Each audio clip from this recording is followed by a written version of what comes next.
Now, how close are we to driverless cars on the road? We're going to be talking about that next. Waymo, Google's driverless car division, and they've just confirmed their cars are going to be fully operational, they say, by the end of 2026, so this year. Well, our tech correspondent, Roland Manthorpe, met with their spokesperson who highlighted differences in the risk assessment between the US and the UK.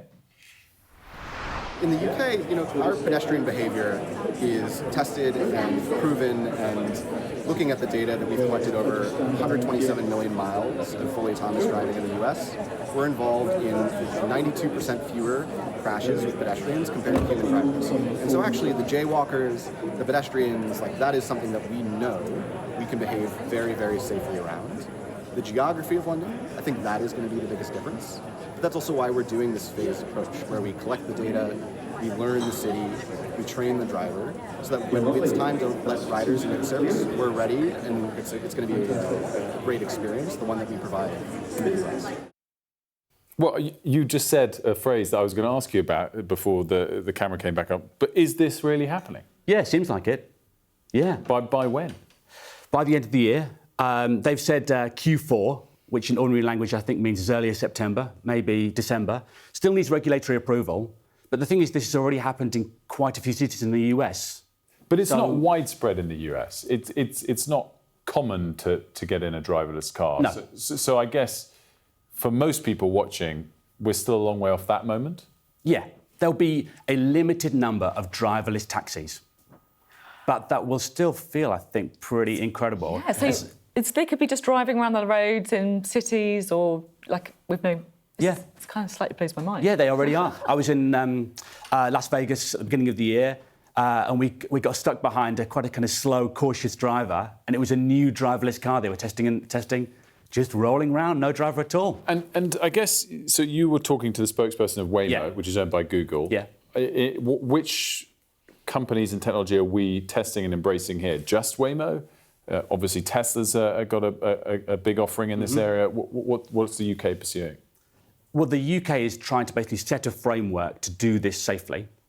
And there are quite a few companies that are interested in this. But I'd say kind of the big ones are Waymo, Google, they're the driverless car branch of Google, and Uber. And Uber don't actually do it themselves.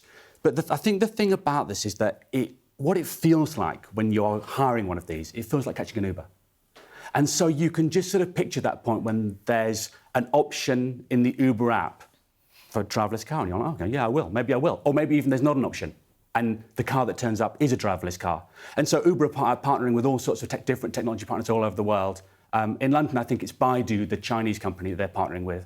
And yeah, I mean, that's how it's going to be like. You'll open the app and it'll just be there. Can I talk about safety, right? Because this is what everyone's going to be worried about, right? They're going to be like, is this safe, right? If I get in there and there's a crash, what happens? Yeah.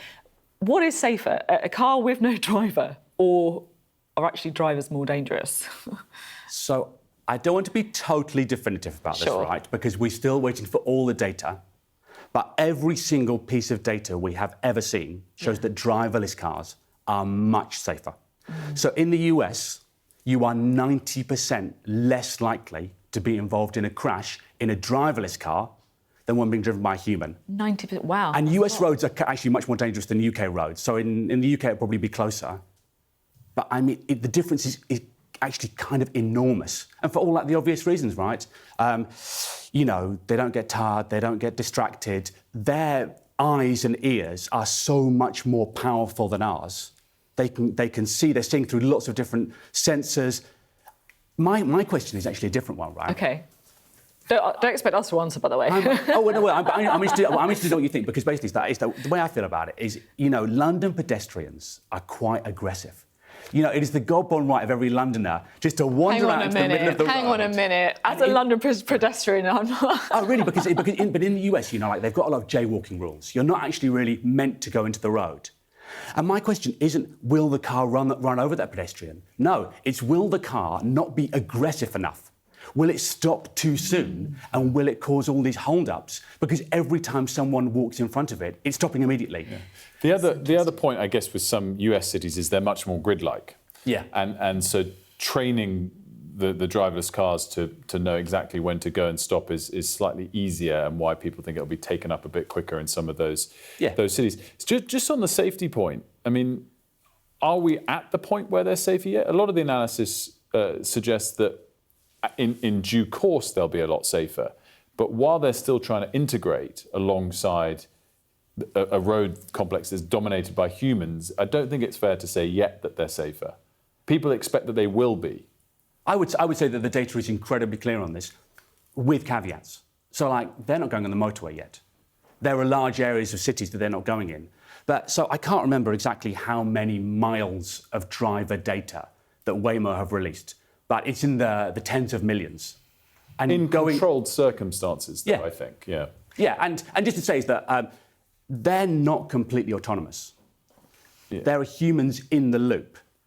So when they get into a situation where they're a bit confused and they go to a human, say like, I don't know, if they go up to a stoppage in the road and the traffic cones are kind of arranged in a weird way, or they've been knocked over, and they quickly go up to the human and say, oh, what's going on here? And the human comes back to them to say, OK, no, looks fine, you can do this. Yeah, don't worry about those codes. But the thing is that in that situation, what's different between them and us is that they slow down. And they do, in general, tend to drive very cautiously. And it's actually, the main thing is it's kind of annoying. The other thing that I found really interesting, very, very interesting, I found this whole topic fascinating, I have to say, is I read a little while ago about the kind of inputting that they have when they're developing this tech. So, for example, if you're in a situation and there is a mum with a baby and an elderly person, who does the car decide to save? Have you seen this kind of stuff? Oh, this is the famous trolley problem. Yeah, it's it's quite interesting. Like, would-be philosophers in tech have wasted so many hours on this, thinking about all the ramifications. But it turns out the answer is you slam on the brake. if in doubt... Don't run either of them over, is exactly. the answer. But also is that remember, their vision. So they've got all these different sensors. So on these cars, you see there's this great big rack on the top that's full of sensors. They are seeing much further than us, and so they will, if they see something like that, they'll tend to slow down a bit sooner than us, and then of course if they get into that situation, they just slam on the brake, which is probably a good thing. I know it might be a bit annoying for speedos like you, but yeah, exactly. Well, they're really focused on safety, and that can make them a bit cautious for us. But I mean, it doesn't make them safe. Really, really interesting. Thanks so much, Roland. Much appreciated.